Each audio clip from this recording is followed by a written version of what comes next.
Programa Diálogo Sem Fronteira tem a satisfação de receber a professora Tirza Aidar, do Instituto de Filosofia e Ciências Humanas da Unicamp. Seja bem-vinda, professora. Obrigada, agradeço o convite e a gente se propõe aqui a conversar com os telespectadores. A professora Tirza, ela tem uma trajetória muito interessante, porque partindo da estatística, depois entrando na demografia, tem atuado nesse campo dos estudos da população, e também no nosso núcleo aqui dedicado justamente ao estudo da população. Então ela, digamos assim, tem uma visão muito ampla do tema da população brasileira. E no dia de hoje eu gostaria de começar perguntando justamente sobre a questão da juventude no Brasil e dos crimes, assassinatos, as violências às quais muitas vezes essa população está submetida. Então a primeira pergunta, professora Tirza, é como é que nós podemos definir o jovem? Como é que, estatisticamente, vocês definem o que é ser jovem, para poder começar a pesquisa? É uma boa pergunta.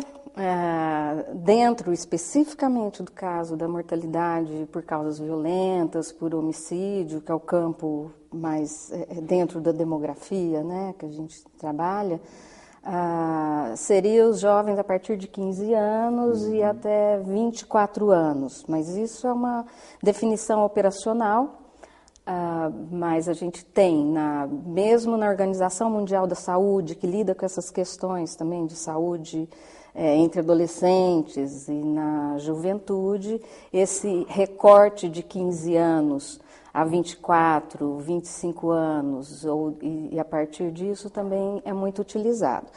Embora a gente reconheça que esse é um recorte até certo ponto artificial, porque ele é basicamente operacional, porque isso varia muito de grupos socioeconômicos, grupos culturais e mesmo de contextos históricos. Né, o que seria a saída da infância para uma adolescência, para uma juventude. Então, tem várias questões na área dos estudos de família também, que trabalham com essas definições, mas no campo da saúde a gente utiliza operacionalmente bastante esse grupo etário de 15 a 24 anos. E nesse faixa etária, então, desses jovens, o que é que nós podemos observar nas suas análises a respeito dos homicídios e da violência nesse grupo humano? Eu acho que você começou a nossa conversa falando da minha trajetória, então eu acho que vou contar um pouco. Quando eu iniciei o doutorado em demografia, saindo no mestrado da estatística, eu decidi trabalhar na área de saúde e eu desejava trabalhar na área de saúde e mortalidade de adultos. E fui ler a respeito, fui estudar todo o campo, né, da saúde pública, da saúde epidemiologia. E agora o que realmente saltava aos olhos na literatura mais recente, na problemática social mesmo do momento no Brasil, e em grande parte também do mundo, de outros países, era o crescimento da mortalidade por causas externas, que a gente chama, que não são por doenças. Então, são os acidentes e o homicídio. E, realmente, o que aparecia muito forte e o que impactava bastante na mudança do perfil epidemiológico da saúde da população e da mortalidade era os altos índices de mortalidade entre jovens. E não dava para fechar os olhos. Isso foi no final da década de 90, tinha uma produção muito extensa, inclusive de pesquisadores do IFISH, da Unicamp, também da Fiocruz, o pessoal da área de saúde, da sociologia, que lida também com as questões de direito e da demografia, e não dava para... Então, eu fui quase que impelida pela emergência do tema a tratar dessa questão aqui em São Paulo e na região metropolitana de Campinas. E os índices eram realmente alarmantes, né? Quando a gente estudava séries, quer dizer, estudando as séries desde 1980, que é quando a gente tem dados, informações mais consistentes a respeito, realmente a gente podia falar de uma explosão da mortalidade por homicídio entre jovens e a taxas autismo mais alta que em países que estavam em guerra. Então, realmente Agora, isso chamou muita atenção. essa questão da mortalidade devido a essa violência na juventude, eu perguntaria se há características sociais, quer dizer, se há diferenças de grupos sociais mais altos e com menor renda, e um segundo aspecto também relacionado a isso, que é a questão do gênero, se há diferenças entre meninos e meninas, se há diferença significativa, estatisticamente, entre a violência masculina e feminina. Claro, mesmo a literatura que já vinha estudando isso desde o início dos anos 80, apontava por contextos de grande desigualdade social que poderiam estar implicando nesse perfil que chegava nessa parte drástica da mortalidade entre jovens. Existe, sim, um diferencial imenso, tanto muito forte, que são os grupos mais pobres. Isso já estava vastamente explorado em literatura de várias áreas, e a gente pode ver, analisar, quando a gente analisa os indicadores intramunicipais ou por grupos socioeconômicos mesmos, que as taxas são 10, 20 vezes maior, as taxas de mortalidade por homicídio, entre jovens que residem nas áreas mais pobres, mais carentes de infraestrutura urbana ou mesmo de indicadores socioeconômicos. Quer dizer, há uma relação clara entre... Há uma relação clara na vitimização por esse tipo de violência clara desses últimos 20 anos, que é o que aponta mais, o que a gente está falando mais, que é a violência mais a violência no campo, no contexto urbano, né? E realmente há uma diferenciação muito grande. E entre os sexos, as taxas também são... Em média, são 10 vezes maiores, os índices de homicídio, da mortalidade por homicídio são 10 vezes maiores entre meninos do que meninas, entre homens do que mulheres, mas estas também, se a gente analisa as tendências, em termos de curvas de tendência ao longo do tempo, elas acompanham. Quando aumenta a mortalidade entre os meninos, também entre os jovens homens, também aumenta entre as jovens mulheres, mas de um patamar sempre muito menor. Agora, uma coisa interessante para se falar quanto a esse diferencial também é o que os dados provenientes da área de saúde sobre mortalidade, que tem alguns indícios, tem algumas informações sobre como aconteceu o homicídio, né, a agressão, indicam que enquanto, por exemplo, entre os homens jovens, a mortalidade é causada quase que 90%, entre 70% e 90%, a depender do contexto, da cidade, da região, por armas de fogo, entre as mulheres é só 50%, ou seja, tem relativizando esse somente, né, 50%, mas tem uma prevalência muito grande também de homicídios causados por enforcamento, por agressões corporais e por objetos cortantes, o que indica,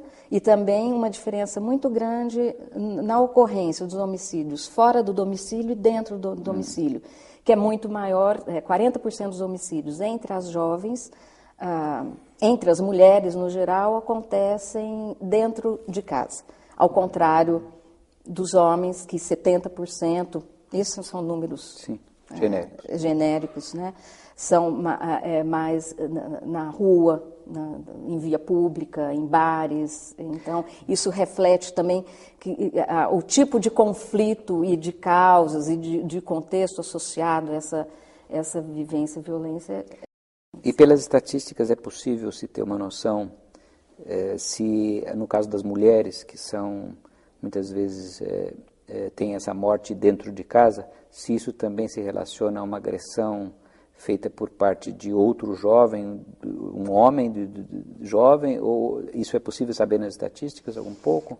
Olha, pelas estatísticas, pelos dados do sistema de saúde, não. Realmente, assim, são inferências que a gente faz com relação a essas características de como ocorreu o fato, a agressão em si, mas é isso, não tem muito mais informação. Mais dados, informações da própria segurança pública, como os boletins de ocorrência, mas que são de muito mais fácil para nós, né, demógrafos que estamos usando, né, que estamos atuando mais em outras áreas, com outro tipo de informação e de ferramental, mas as informações dos boletins de ocorrência são uma fonte mais rica com relação a isso. Apesar de todos os problemas também na hora de coletar as informações, mas aí a gente já teve uma aluna que trabalhou sobre isso, e ela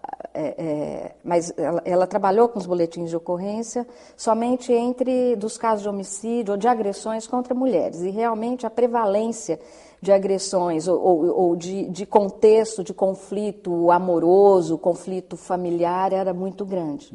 Né? Agora, isso a gente não pode identificar nos dados da saúde, mas só essa diferença do instrumento que causou já pode indicar, sim, esse tipo de relação da mortalidade, dos homicídios, né, das mulheres, ocorrido entre as mulheres, está mais relacionado do que com os homens. Agora, com relação às características sociodemográficas dos atores, ou seja, de quem efetuou o homicídio, a agressão, esses também são informações mais no campo da segurança e normalmente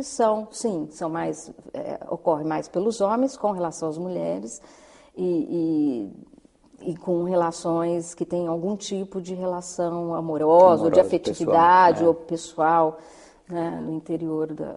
Uma questão que também o nosso público terá curiosidade, interesse, seria a relação possível que essas estatísticas possam nos fornecer a respeito do fator de drogas no sentido amplo, desde o álcool até outras drogas, ou seja, tanto as legais quanto as ilegais, no propiciar esses ambientes que acabam gerando o homicídio. Isso é possível também de alguma maneira relacionar?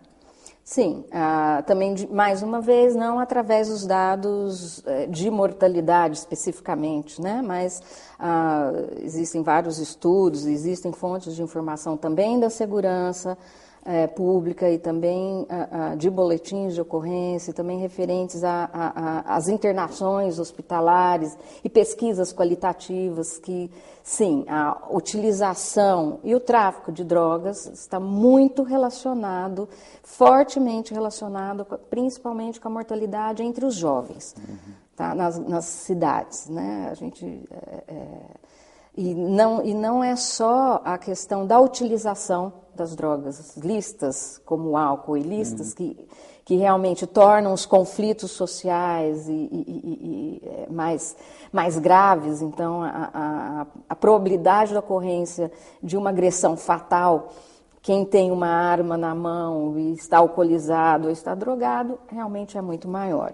E, além disso, isso tanto internamente nos conflitos familiares, né, domésticos, quanto nos conflitos dos diferentes atores sociais, grupos sociais, em diferentes contextos.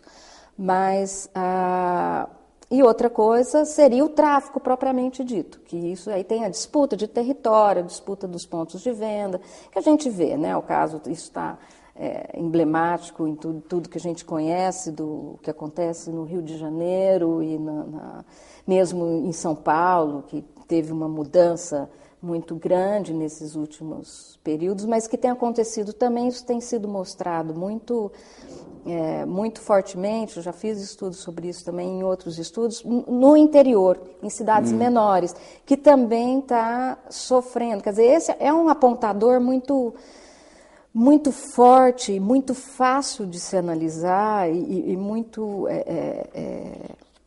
um sinalizador muito forte mesmo, eu diria, seria a taxa de mortalidade, os índices de mortalidade entre jovens, homens jovens. Começou a modificar, começou a sair... pode ter certeza que a gente está tendo problema nessas regiões, nesse contexto, com segurança pública, com o tráfico de drogas, porque... Mas é um sintoma de outras coisas. É um sintoma de outras coisas, como que normalmente encontra num campo onde a educação de qualidade não está de forma nenhuma universalizada, as oportunidades de trabalho de qualidade. É um campo que favorece muito o crescimento desse tipo de convivência violenta e que termina em morte dos jovens, que são os mais...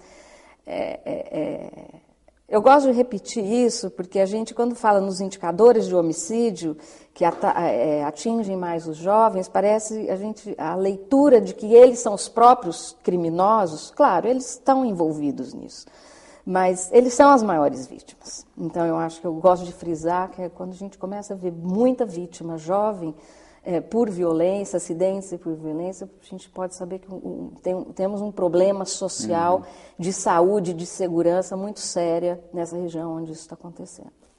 Professora Tirza, eu queria agradecer muitíssimo. Tenho certeza que o nosso público ficou muito instigado pelas suas observações, pela sua análise tão presciente dos dados. E então agradeço muito essa oportunidade que nos deu. Eu que agradeço e desejo sucesso ao programa. Obrigado, professora, e convido a todos então ao próximo programa Diálogo Sem Fronteira.